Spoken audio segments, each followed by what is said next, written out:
Hello students, welcome two equations IAS. आज हम discuss करेंगे cabinet mission plan. Cabinet mission plan, इससे पहले वाले सेशन में हमने डिस्कस करा था गवर्नमेंट ऑफ इंडिया एक्ट 1935, तो उससे आगे हम आते हैं cabinet mission plan 1946। Cabinet mission plan 1946 क्या था? हुआ क्या कि 19 फरवरी 1946 को, ऑन 19 फरवरी 1946 को ब्रिटेन के जो पीएम थे क्लेमेंट रिचर्ड एटली, ब्रिटिश पीएम क्लेमेंट रिचर्ड एटली, इन्होंने अनाउंस करा अपना प्लान इंडिया को छोड़ने का। ठीक है, हुआ क्या था 1939 से 45 वर्ल्ड वॉर 2 हुआ था, और वर्ल्ड वॉर 2 के बाद ब्रिटेन की फाइनेंशियल कंडीशन काफ़ी ख़राब थी, और उसके बाद से वर्ल्ड वॉर 2 के बाद ज़्यादातर कोलोनाइजेशन वो धीरे धीरे डिक्लाइन में था। तो ज़्यादातर जो यूरोपियन जो कंट्रीज से अलग अलग जगह पे जाकर उन्होंने अपनी कॉलोनी स्टैब्लिश करी हुई थी, यूरोपियंस ने, उन्होंने अपनी कॉलोनीज को खाली करना स्टार्ट करा और वापस यूरोप जाना स्टार्ट करा। तो हुआ क्या कि 19 फरवरी 1946 को ब्रिटिश पीएम क्लेमेंट एटली ने हाउस ऑफ लॉर्ड्स में अनाउंस करा कि हम अब इंडिया को छोड़ने वाले हैं, अपना प्लान अनाउंस कर दिया। ठीक है, तो British PM Clement CR Attlee announced the plan of quitting India in the House of Lords. In the House of Lords. House of Lords जैसे इंडिया में लोकसभा राज्यसभा है, वैसी वहाँ पर हाउस ऑफ राज्यसभा की सिमिलर लाइंस में वहाँ पर हाउस ऑफ लॉर्ड्स हैं, और इंडिया में जैसे लोकसभा है तो सिमिलर लाइंस में वहाँ पर हाउस ऑफ कॉमन्स है। तो लोकसभा राज्यसभा जो है वहाँ पर House of Lords, House of Commons. House of Commons Lok Sabha की तरह है, हाउस ऑफ लॉर्ड्स राज्यसभा की तरह है।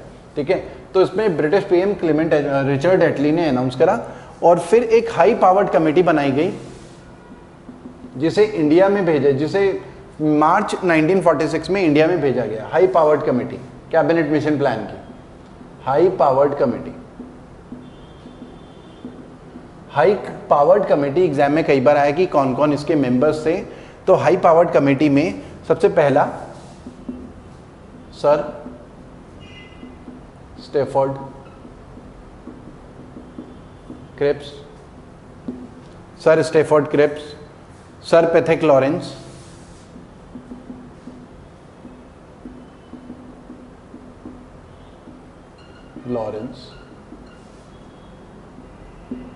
एवी अलेक्जेंडर। ठीक है, अब ये कौन कौन थे? सर पैथिक लॉरेंस ये सेक्रेटरी थे,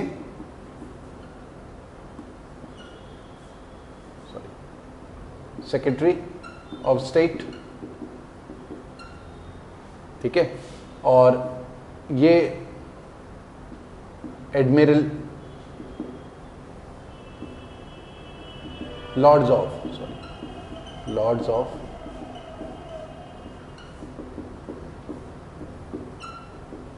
और लॉर्ड्स ऑफ एडमिरलिटी का मतलब है कि ये नेवल अफेयर्स देखते थे, उसके हेड थे, नेवल अफेयर्स के हेड। ठीक है, और ये क्या थे? प्रेसिडेंट थे बोर्ड ऑफ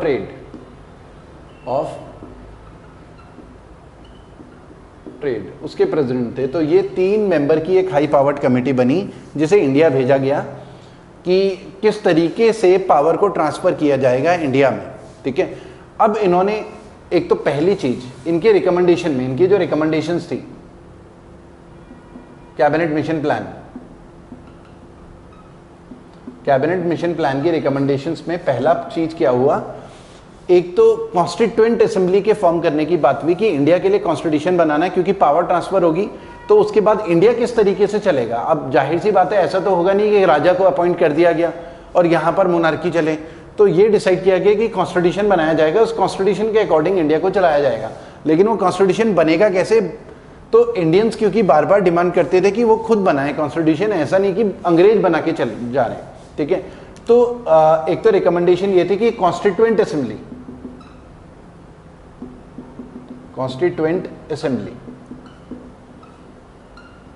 was formed एक तो कॉन्स्टिट्यूएंट असेंबली बनाया गया और इसकी फर्स्ट मीटिंग जो है इसी की रिकमेंडेशन में 9 दिसंबर 1946 को हुई। पहली मीटिंग 9 दिसंबर 1946 को हुई। दूसरा, एक तो मुस्लिम लीग, उस समय ये चल रहा था कि मुस्लिम लीग डिमांड कर रही थी कि सेपरेट कंट्री चाहिए एज ए पाकिस्तान मुस्लिम्स के लिए, ठीक है। तो इसने कैबिनेट मिशन प्लान ने मुस्लिम लीग की जो डिमांड थी कि पाकिस्तान एक सेपरेट कंट्री बनेगा, उसको बोला कि इम्प्रैक्टिकल है, ठीक है। तो it rejected the demand of Muslim league for separate state of Pakistan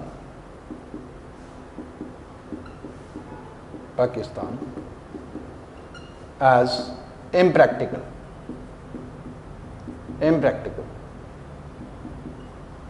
ठीक है। तो इसने बोला कि ये इम्प्रैक्टिकल है कि सेपरेट स्टेट ऑफ पाकिस्तान बनाया जाएगा, तो इसने रिजेक्ट कर दिया। उसके बाद एक डायरेक्ट एक्शन डे भी अनाउंस करा था मोहम्मद अली जिन्ना ने, जिसे ग्रेट कैलकाटा किलिंग के नाम से भी जाना जाता है। कैलकाटा में बहुत बड़े दंगे हुए, बड़े लेवल पे, ठीक है।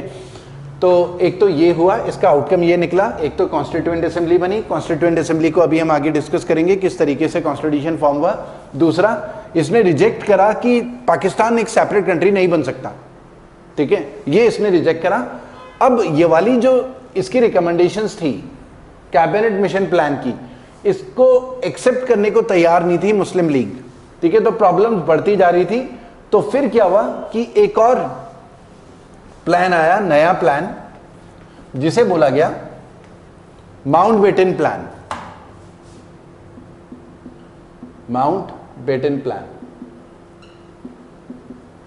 या इसे हम बाल्कन प्लान भी बोलते हैं, Balkan plan,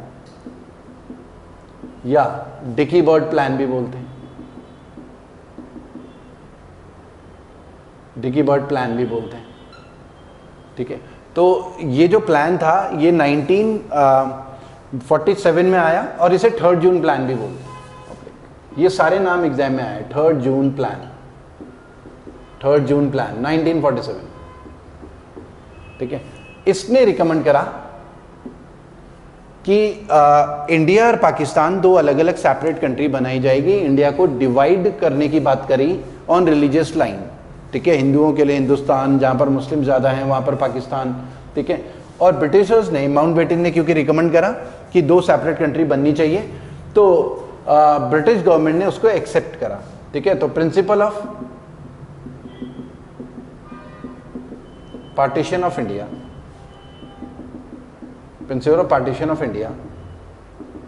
was accepted by British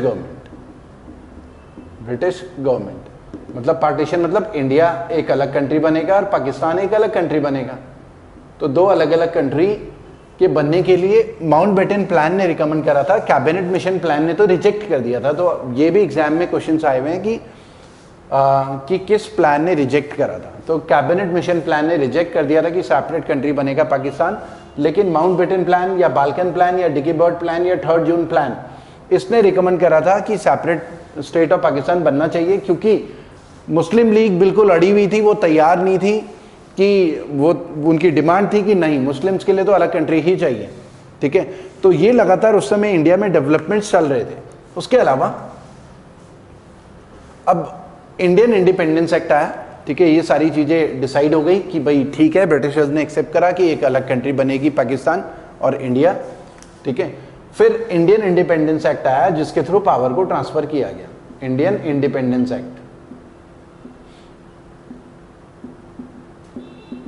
of 1947, ठीक है, जिसके थ्रू पावर को ट्रांसफर किया गया जो है इंडिया को, ठीक है। तो Indian independence act of 1947, British parliament passed Indian independence act 1947 for power transfer,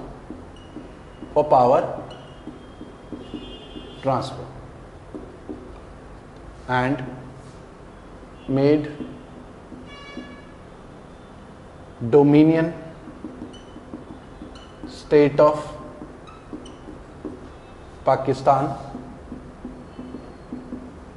and India, ठीक है, dominion state of Pakistan and India, ठीक है। तो दो डोमिनियन स्टेट बनाए, ठीक है, इंडिया को दो टुकड़ों में बांट दिया, एक पाकिस्तान हो गया और एक इंडिया हो गया, इंडियन जो है इंडियन इंडिपेंडेंस एक्ट के थ्रू। उसके अलावा इंपॉर्टेंट फैक्ट जो एग्जाम में आए हुए हैं। अच्छा स्टूडेंट्स, अगर आपको ये वीडियो पसंद आता है तो वीडियो को लाइक जरूर करें, और जो भी स्टूडेंट्स चैनल में नए हैं हमारे चैनल को सब्सक्राइब जरूर करें। उसके अलावा हमारा मोबाइल ऐप है equations IAS, Google play store में अवेलेबल है, आप डाउनलोड कर सकते हैं, ठीक है। और उसमें आपको बहुत सारे फ्री वीडियोस भी मिलेंगे और पेड वीडियोस भी अवेलेबल हैं, ठीक है। तो और भी इंपॉर्टेंट फैक्ट कंटिन्यू करते हैं इसमें। कैबिनेट मिशन प्लान से के बाद जो भी चीज़ें हुई हैं डेवलपमेंट्स, 1947 में इंडिया और पाकिस्तान जो है वो अलग अलग कंट्री बन गए, ठीक है, पावर ट्रांसफर हो गई यहाँ पर इंटरिम गवर्नमेंट को, पाकिस्तान में भी और इंडिया में भी, ठीक है। इंडिया के जो लास्ट गवर्नर जनरल थे, last governor general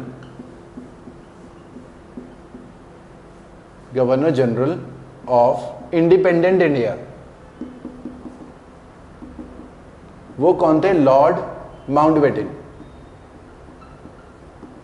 Lord Mountbatten ये लास्ट गवर्नर जनरल थे, और ये कब से थे? 15 अगस्त, क्योंकि उस समय कॉन्स्टिट्यूशन तो लागू हुआ नहीं था, तो कॉन्स्टिट्यूशन लागू नहीं था तो फिर गवर्नर जनरल बनाए गए 15 अगस्त 1947 से 21 जून 1948 तक, ठीक है। 21 जून 1948 के बाद सी राजगोपालाचारी को गवर्नर जनरल बनाया गया। तो first and last Indian governor general, ये भी एग्जाम में आया हुआ है, Indian governor general of independent India, तो सी राजागोपालाचारी। ये कब से कब तक बने थे? ये टाइमलाइन आपको पता होनी चाहिए, 21 जून 1948 टू 26 जनवरी 1950, जब कॉन्स्टिट्यूशन लागू हुआ तब तक के लिए ये बने, 26 जनवरी 1950 तक, ठीक है। तो ये कुछ इंपॉर्टेंट फैक्ट हमने डिस्कस करे। अब आते हैं कॉन्स्टिट्यूएंट असेंबली। कॉन्स्टिट्यूएंट असेंबली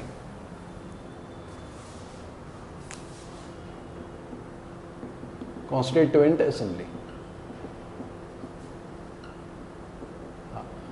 तो हमने ये डिस्कस करा था कि कैबिनेट मिशन प्लान आया, उसने रिकमेंड करा कि कॉन्स्टिट्यूएंट असेंबली बननी चाहिए। कैबिनेट मिशन प्लान बेसिकली आया क्यों था? क्योंकि ब्रिटेन के PM क्लेमेंट एटली ने अनाउंस कर दिया था कि भाई अब इंडिया से हम जा रहे हैं, तो अब इंडिया किस तरीके से चलेगा। हाई पावर्ड कमेटी थी, उसकी रिकमेंडेशन थी, कैबिनेट मिशन प्लान में रिकमेंडेशन थी कि कॉन्स्टिट्यूएंट असेंबली बनेगी, ठीक है। तो अब कॉन्स्टिट्यूएंट असेंबली एग्जाम में क्वेश्चन क्या क्या बने? एक तो कॉन्स्टिट्यूएंट असेंबली की जो डिमांड थी या आइडिया था, सबसे पहले किसने दिया था? तो idea of constituent assembly, number 1 important fact लिख रहे हैं, idea of constituent assembly was given by first time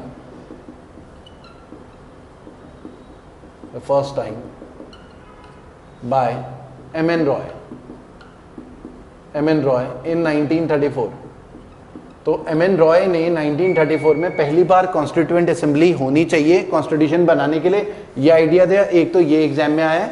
दूसरा इंपॉर्टेंट फैक्ट ये है कि कॉन्स्टिट्यूएंट असेंबली बनेगी, इस बात को एक्सेप्ट पहली बार अंग्रेजों ने कब किया? तो कॉन्स्टिट्यूएंट असेंबली बनेगी।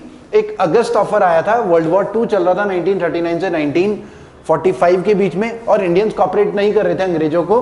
तो ब्रिटिशर्स ने इंडियंस को समझाने के लिए कि इंडियंस कॉपरेट करें, उनके साथ जाएं वहां पर यूरोप में मरने के लिए, मतलब इंडियन सोल्जर्स को ले जाएं वहां पर जो ब्रिटेन की तरफ से लड़ें। तो उनको समझाने के लिए बोला कि ठीक है, हम वॉर खत्म होगा, उसके बाद वॉर के बाद आपको इंडिपेंडेंस दे देंगे, आप अभी कॉपरेट करो, एक कॉन्स्टिट्यूएंट असेंबली भी बना लेते हैं, तुम्हारी जो डिमांड थी वो एक्सेप्ट करते हैं, आप लोग अपना कॉन्स्टिट्यूशन खुद से बनाना, ठीक है। तो यहां पर जो कॉन्सेप्ट ऑफ कॉन्स्टिट्यूएंट असेंबली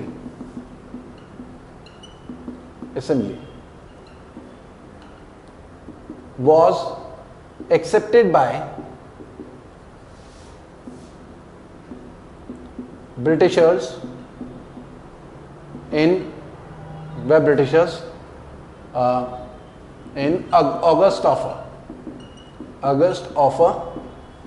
1940 1940 के अगस्त ऑफर में ब्रिटेन ने इंडियंस को ऑफर करा कि ठीक है हम आपको ऑफर कर रहे हैं कॉन्स्टिट्यूएंट असेंबली, अभी आप कॉपरेट करो वर्ल्ड वॉर में हमारे साथ, वर्ल्ड वॉर के बाद हम आपको इंडिपेंडेंस भी दे देंगे।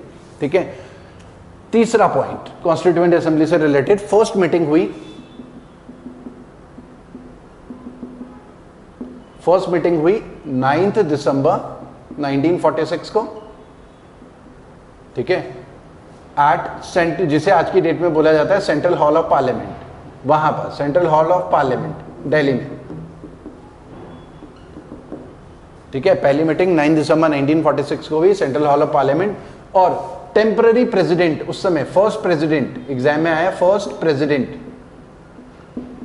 डॉक्टर सच्चिदानंद सिन्हा, ये पहले प्रेसिडेंट बने।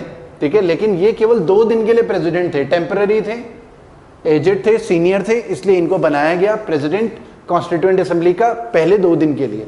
ठीक है, उसके बाद 11 दिसंबर को परमानेंट प्रेसिडेंट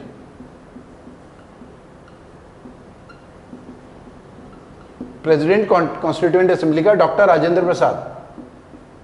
ये सारी डेट टाइमलाइन आपको पता होनी चाहिए क्योंकि कई बार एग्जाम में आया है। डॉक्टर राजेंद्र प्रसाद ये बनाए गए 11 दिसंबर को 1946 को।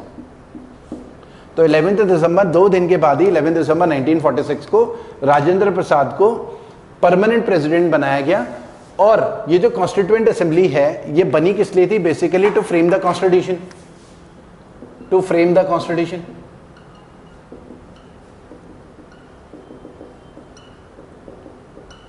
तो इसने चौथा अगर हम पॉइंट बोलें तो इट टुक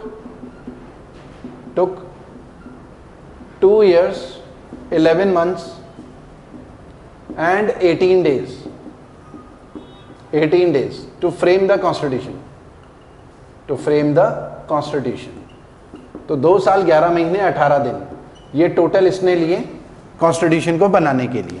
ठीक है, तो ये सारे कुछ इंपॉर्टेंट फैक्ट थे। उसके अलावा एक और इंपॉर्टेंट फैक्ट था कि मोहम्मद अली जिन्ना और महात्मा गांधी कॉन्स्टिट्यूएंट असेंबली के पार्ट नहीं थे, तो ये भी एग्जाम में आया हुआ है।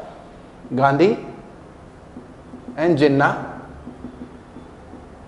Were not part of constituent assembly. ठीक है, एक इंपॉर्टेंट फैक्ट ये है।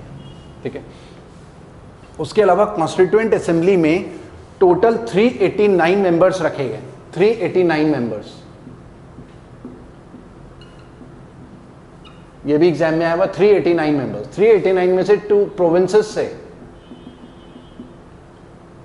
प्रोविंसेस हुआ करते थे। ठीक है, उसके अलावा प्रिंसली स्टेट्स थे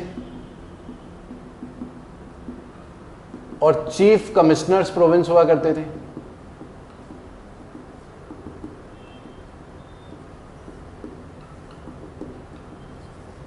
ठीक है, चीफ कमिश्नर्स प्रोविंस हुआ करते थे। तो 292 मेंबर प्रोविंसेस से थे, 292 मेंबर प्रोविंसेस से थे और 93 मेंबर्स प्रिंसली स्टेट्स थे और 4 चीफ कमिश्नर्स प्रोविंसेस से हुआ करते थे मेंबर्स।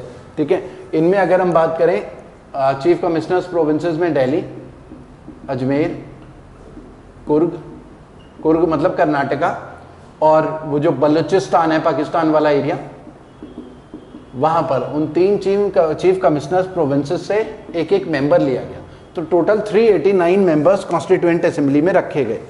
तो स्टूडेंट्स फिर एक और इंपॉर्टेंट चीज कि ये जो कॉन्स्टिट्यूशन था बन तो गया था। ठीक है, 26 नवंबर 1949 को एक्सेप्ट किया गया। ठीक है, ये हमारा 6 पॉइंट था। 7th पॉइंट, ठीक है, constitution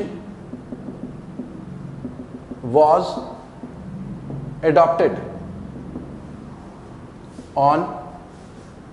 adopted by Constituent Assembly on 26th November 1949 and came into effect from